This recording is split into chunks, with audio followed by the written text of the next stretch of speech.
When three bullies cornered Jamal behind the gym, they expected fear. But within seconds, one was on the ground, and the others learned what it meant to mess with the wrong kid. People barely noticed when Jamal Carter stepped through the front doors of Crestwood High in Lansing, Michigan. No big welcome, no whispers of curiosity, just another transfer student halfway through the semester. His backpack was worn, his hoodie faded, and he walked with that careful kind of quiet, like someone who'd learned to read the room before ever speaking in it. It was a cold Monday. Snow slush still lined the sidewalk, and the morning bell rang sharp through the halls. Jamal paused at his locker, eyes scanning the names and faces rushing past. He wasn't scared. He just knew the routine. Find your classes, don't make waves, keep to yourself. Inside the first period math class, a few students glanced over when he walked in. A girl in the corner whispered something behind her hand. The teacher smiled, motioned toward an empty desk near the back, and moved on. No introduction, no curiosity, just silence. Jamal didn't mind. He'd learned silence wasn't always bad. In Chicago, where he came from, it often meant safety. But Crestwood High wasn't Chicago. It was polished. The kids wore name-brand everything. Their haircuts looked like appointments, and their laughs were loud and confident. No one outright said anything to Jamal, but he saw the way some looked at his shoes, how a kid in gym class glanced at his second-hand hoodie like it had stains on it. He ate lunch alone on the third day at a table near the back of the cafeteria, tray of spaghetti, banana, and a chocolate milk. Simple, quiet. He chewed slow, watching, listening. That's when he heard the laugh. "Yo, what is that? You bring that from home or something?" Jamal looked up. A tall white boy in a varsity jacket stood a few feet away, smirking. That was Drew Mitchell, football co-captain, star tight end, and self-declared king of the junior class. He had two other guys flanking him, both grinning like they were in on a private joke. Jamal didn't respond. "Man's eating like it's the Great Depression," Drew added, loud enough for nearby tables to hear. Laughter followed. Not all joined in, but enough did. Jamal kept eating, eyes down. He didn't want trouble. Not now. One of Drew's friends, a short kid with a crew cut, leaned over. "You hear me, man? You deaf or just slow?" Jamal looked at him for a second, then blinked, grabbed his milk, and stood up. "I'm done." He walked away. No insults, no scene. It didn't stop there. Later that afternoon, someone shoved his books off the desk in science class. No one claimed it. The teacher didn't notice. Then after school, someone wrote "charity case" in dry erase marker across his locker. It wiped off easy, but it left a mark. Jamal went home quiet that night. Took the number 12 bus to the edge of town where his uncle's gym sat behind a tire shop. Inside, the smell of sweat and leather hit his nose before the bell even chimed above the door. Uncle Marcus looked up from wrapping someone's hands. "You all right?" "Yeah," Jamal muttered. "Just school." Marcus didn't press. He nodded once, then gestured to the mats. "Let it out. That's what they're for." Jamal didn't say a word. He changed, stepped on the mat, and hit the pads like they'd said something personal. Hooks, counters, pivots, clean, fast, focused. He didn't need to brag about what he could do. He just needed to remember who taught him to never let anger lead. But one small act in the cafeteria set off a chain Jamal never meant to pull. By Friday, Jamal's name was bouncing around the locker rooms. "The new kid's got an attitude," someone said. "Doesn't talk, just stares." They said it like it was a crime. In gym class, Jamal got paired with Drew for basketball drills. The coach barked out pairings, and the boys lined up. Jamal didn't blink when Drew tossed the ball at his chest a little too hard. "Come on, Carter, show me what you got." Jamal bounced the ball once, twice. "We just passing, right?" "Yeah, just passing." Drew faked a casual stance, but when Jamal passed it back, he snapped the ball like a whip, dead on Drew's chest. It echoed. Drew blinked. The other boys snickered. "Dang," someone muttered. Drew gave a tight smile. "All right, cool." That was the moment he decided he didn't like Jamal. After that, It got petty. Snide remarks in the hallway, gum stuck in Jamal's locker. One time, someone tripped him near the vending machines. Jamal never responded, never snitched.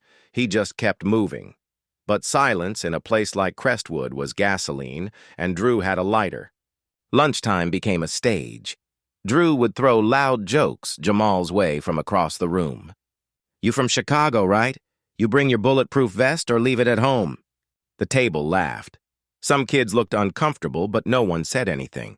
Jamal stared at his sandwich. One of the guys at Drew's table, Liam Ferris, leaned over. "Dude, I think he might actually be crazy. Look at him. Doesn't even blink." "He's not crazy," Drew replied, loud enough to carry. "He's just another hood story waiting to happen." That one got under Jamal's skin. After school, he walked a little faster to the bus stop. He knew how things escalated. He'd seen it, been around it. But this time, it felt personal. At home, Uncle Marcus noticed the tension in Jamal's jaw. "You holding something back?" Jamal nodded slowly. "Trying to." Marcus set down his coffee. "Sometimes holding back is harder than swinging. You know what I mean?" "Yeah." "You're not there to teach anyone a lesson. You're there to graduate, to build something." "I know." Marcus looked at him for a long moment. "But if someone backs you into a corner, you don't let him walk over you either." Jamal didn't answer. He didn't have to. Back at school, the rumors shifted. A new narrative started floating. That Jamal had a record, that he'd been kicked out of his old school, that he'd fought a teacher in 8th grade. None of it was true, but no one cared. In history class, Drew leaned over from behind. "You ever seen a real fight, Carter?" Jamal didn't turn around. "I mean up close, not on TV, blood on the floor kind." Jamal finally glanced over his shoulder. "You don't want that kind." Drew smirked. "Is that a threat?" "It's a warning." That smile faded just a little. But the next day, Drew made a choice. He caught Jamal outside the gym after 6th period. Jamal had headphones in, walking toward the back parking lot where the late buses waited. Drew and 2 of his friends followed quietly. "Yo, Carter." Jamal turned, pulling out an earbud. "You think you're tough?" "No." "You act like it." "I act like I want to be left alone." "You don't get to choose that." Jamal's shoulders tensed. "You done?" Drew took one step closer. "Not yet." The bell rang behind them, and the hallway spilled out with noise. But this moment stayed frozen. Drew didn't know he was pressing on something that had been trained not to snap, but strike. The next day was a Friday. Cold wind cut across the Crestwood parking lot as students rushed to their buses or rides. Jamal stayed behind, helping Mr. Patel, the custodian, with stacking some old desks near the side exit. He wasn't trying to impress anyone. He just didn't want to be in the crowd. But Drew had planned it that way. By the time Jamal came around the back of the gym, the lot had mostly cleared. Just a few cars, no teachers in sight. Drew stood near the dumpsters with Liam and Tyler, all 3 with that fake, casual posture, hands in pockets, like they were just hanging out. Waiting. Jamal spotted them and kept walking. His backpack hung over one shoulder. His pace didn't change. "Hey," Drew called. Jamal stopped about 10 feet away. "You think you're smart or something? Just ignoring me every time I speak?" "I didn't come here for you." Drew took a step closer. "You didn't come here at all. You got dropped here." Jamal narrowed his eyes. "What do you want?" Liam circled to the side, slow. Tyler leaned back, chewing gum like he wasn't in the middle of something wrong. "I want to know what makes you so special," Drew said. "You act like you're better than everyone, sitting by yourself, staring at people." "I'm just minding my business." "No, you're disrespecting mine." Jamal looked at him square. "You got something to prove? Prove it." That's when Liam made his move. He rushed in with a quick shove to Jamal's chest. It wasn't clean, it wasn't practiced, just aggression. Jamal didn't budge. He didn't swing back. "Up," he said, voice low. Drew laughed. "Go on, Liam." Liam moved again, this time with a wild punch aimed at Jamal's shoulder. It didn't connect, because Jamal had already stepped inside his range. One twist, one sweep. Liam hit the pavement with a smack that echoed. "What the?" Tyler started, but he didn't finish the sentence. Jamal turned, eyes on Drew. Don't! But Drew couldn't stop now. He lunged, aiming high, thinking his size would carry the hit. But size didn't matter here. Jamal slipped under the punch, pivoted, and dropped his elbow into Drew's ribs with just enough pressure to send him staggering. Tyler backed off. Yo, chill, man! It lasted maybe 12 seconds. Drew was on the ground, one knee down, breathing hard. Liam sat against the dumpster, eyes wide. Tyler had his hands up, like he'd just watched a stranger flip a car. Jamal didn't gloat, he didn't taunt, he just stood there. That's when Mr. Langford, the assistant principal, rounded the corner. What's going on here? Drew scrambled to his feet. He jumped us! Jamal looked at him. You serious? I didn't do nothing, man. He's crazy. Mr. Langford glanced at Jamal, then at the others. He didn't see blood, no black eyes, just tension and fear. But not the kind he expected. Jamal's hands were still, his breath steady. He looked more composed than any of them. Come with me, Langford said. They walked to the office in silence. No one said a word in the waiting room. Jamal sat across from Drew. Liam had already called his dad. Tyler said nothing at all. Drew kept muttering under his breath. He's dead. He's done. Jamal didn't even look his way. Inside the principal's office, Mr. Langford stared at Jamal long and hard. Want to tell me what happened? Jamal did. Calm, straightforward. No lies, no sugarcoating. Langford listened, then leaned back. You're lucky no one's bleeding. Jamal didn't respond. You know we have a zero-tolerance policy, right? I didn't start it. Langford sighed. Doesn't matter who starts it. What matters is who finishes it. Jamal stared at the desk. Then maybe you should talk to the ones who never tried to stop it. Langford blinked. For a moment, just a breath, he didn't know what to say. But when the dust settled and a teacher showed up, Jamal wasn't walking away a hero. By Monday, everyone at Crestwood High knew the fight had exploded into whispers and sideways glances. Jamal couldn't walk down a hallway without someone stepping aside. Not out of respect, out of weariness. He wasn't the quiet new kid anymore. He was something else now. Something to watch. In first period, the guy who used to sit behind him moved to a different seat. During lunch, no one said anything when Jamal walked in. No jokes, no comments, just silence. But that silence felt louder than anything. Across the room, Drew sat at a crowded table, retelling the story like he was the victim. Dude's psycho, Drew said. Came at us like it was a movie scene. Kicked Liam's legs out like he's Bruce Lee or something. Nobody does that unless they've been in real fights. Tyler kept quiet. Liam didn't show up that day. One girl at the table raised an eyebrow. But you guys surrounded him, right? Drew snapped back. Nah, we were just talking. He flipped out. She didn't believe him, but she didn't push it. In gym class, Jamal didn't get paired with anyone. Coach Rawlins just told him to shadow drills today. No reason, no warning, just instructions. Jamal didn't argue. After school, he didn't go to the gym. He took the long route home instead, walking past the corner store, then cutting through an alley he hadn't used since he moved. He needed time, space, a place to think. At home, Uncle Marcus sat watching a replay of some old UFC fight. Jamal dropped his bag by the door and slumped onto the couch. Rough day? Marcus asked. People act different now. You thought they'd be grateful? No, I just didn't think they'd look at me like I'm dangerous. Marcus turned off the TV. Listen, when you defend yourself and win, people see strength, and strength scares the weak, especially the loud ones. Jamal stared at the floor. I didn't even go hard. I held back. I know you did, but they don't care, because you exposed something in that boy, and he ain't ready to live with it. What do I do now? You keep your head. You remember why you're there. Jamal didn't answer, because deep down, part of him wished he had gone harder. At school, things only got stranger. A couple teachers gave him those long, thoughtful looks. One guidance counselor even called him in for a check-in. I just want to make sure you're adjusting, she said. I know transferring mid-year can be hard. Jamal nodded. She smiled too tightly. Do you ever feel angry? He stared at her. Why? No reason, just checking. He got up and walked out before she could finish her next sentence. That night, a post showed up on social media, a blurry photo of the fight behind the gym. The caption read, "He thinks he's in a movie. Scared yet?" It was posted from Drew's burner account. The comments were mixed.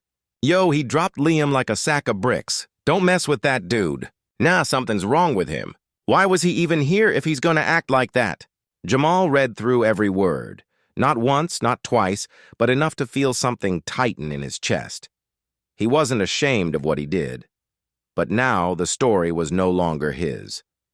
The next morning, he walked into school and saw two security officers standing by the main entrance. They weren't always there. In homeroom, the principal's voice crackled over the loudspeaker. All students involved in last week's altercation are currently under review. A formal hearing will be held this Thursday. Jamal didn't react. He just stared straight ahead. A hearing. Now they were making it official. But the storm wasn't over, not until Drew tried to rewrite the story. Drew Mitchell wasn't used to losing. Not on the field, not in class, and definitely not in front of a crowd. That fight behind the gym bruised more than his ribs. It bruised his image. And for a guy like Drew, that was worse than any hit. So he did what people like him always do when they lose control. He lied. It started with whispers to teachers, casual comments about feeling unsafe around Jamal. Then came the rumors. Jamal had been kicked out of 2 schools before Crestwood. He'd once broken someone's nose in middle school. He carried a knife in his backpack. None of it true. None of it challenged. The video Drew posted kept getting shared. It was grainy and short, cut just before Liam swung first.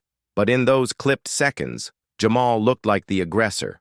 Calm, calculated, dangerous. Drew added captions.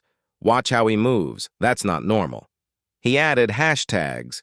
Mauer Crestwood threat. No, shouldn't be here. The comments took a darker turn. He's not like us. Bet he learned that in juvie. Expel him before something worse happens. Jamal saw it all.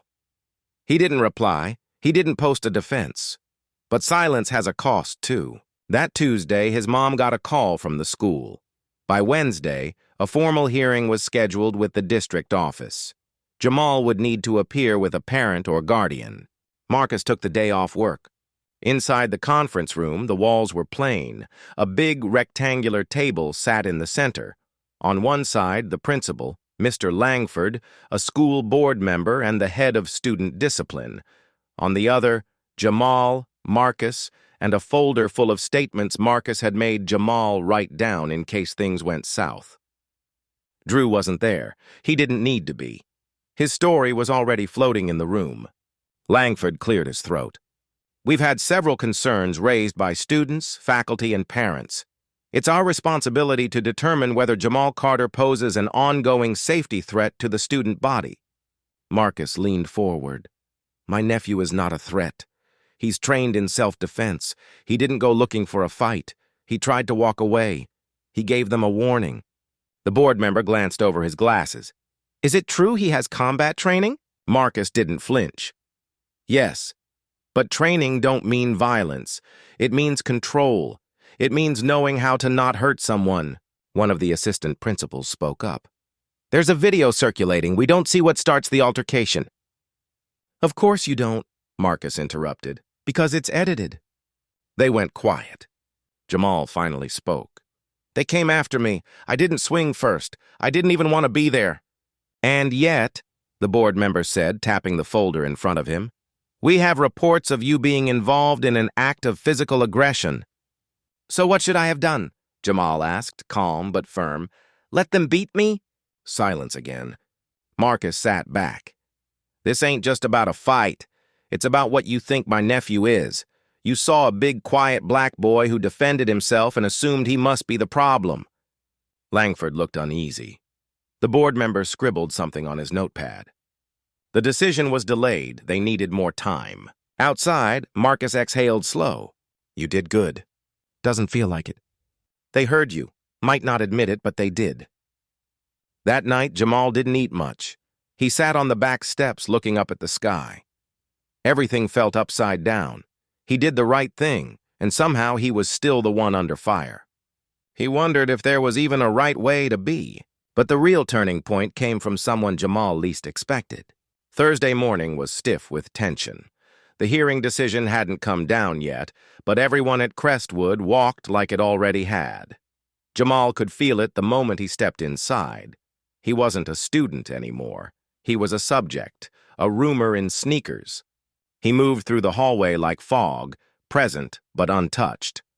Some students stared, some whispered, others just looked away. By lunch, the usual table in the back felt colder than normal.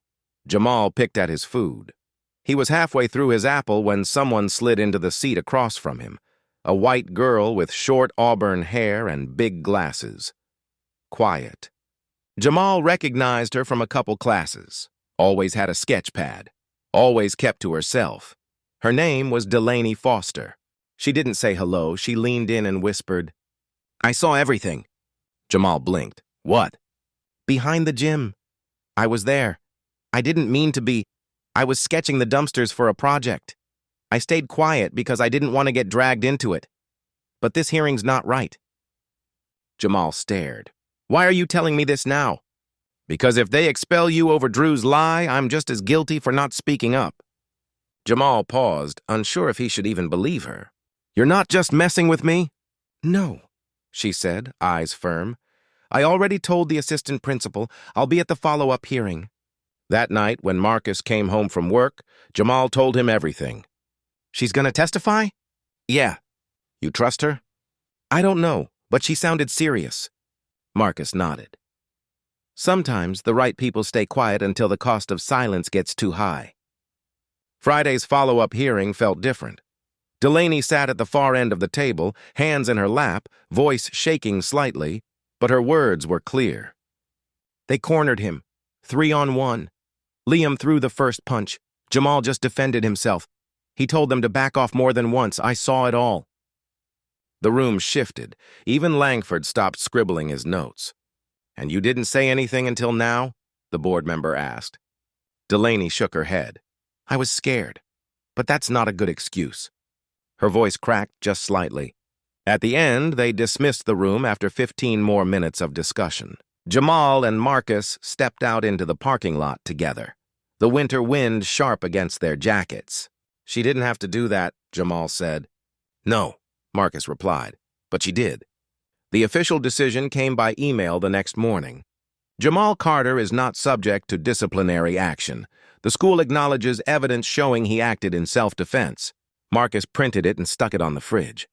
But even with the hearing closed, Jamal knew things weren't just fixed at school. The following week, things were quieter. No snide remarks, no shoves. Drew didn't speak to him. He didn't even look his way. Liam returned, kept his head down. Tyler switched lunch tables entirely. One afternoon, as Jamal was putting his books in his locker, Delaney walked past. She didn't say anything, just raised a hand, a small wave, and kept walking. He smiled just a little. Not everything needed words. But the air had changed, not just around Jamal, but around the school.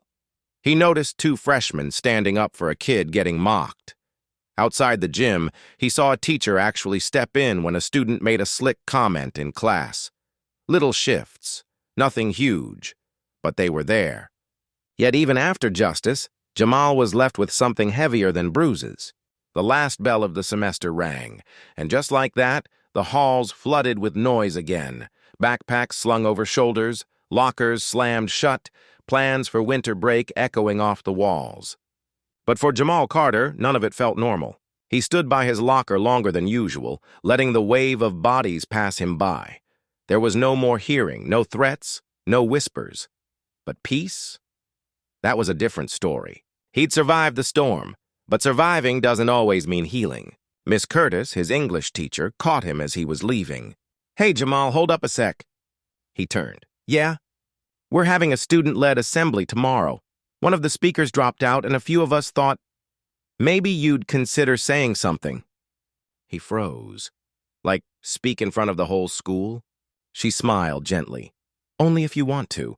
I just think people need to hear from you, not the version that's been passed around." Jamal didn't answer, just nodded once and walked off. That night, he sat on the floor of his room with a notepad in front of him, pen in hand. He stared at the page for nearly an hour. Then he wrote one line. "I didn't ask to be here, but I'm not going anywhere either."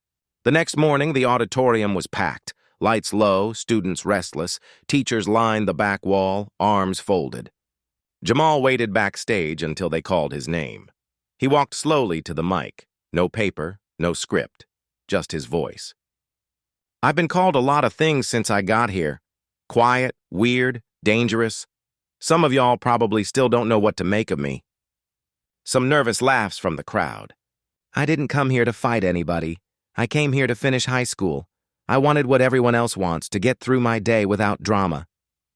He looked around. The silence was heavy but listening.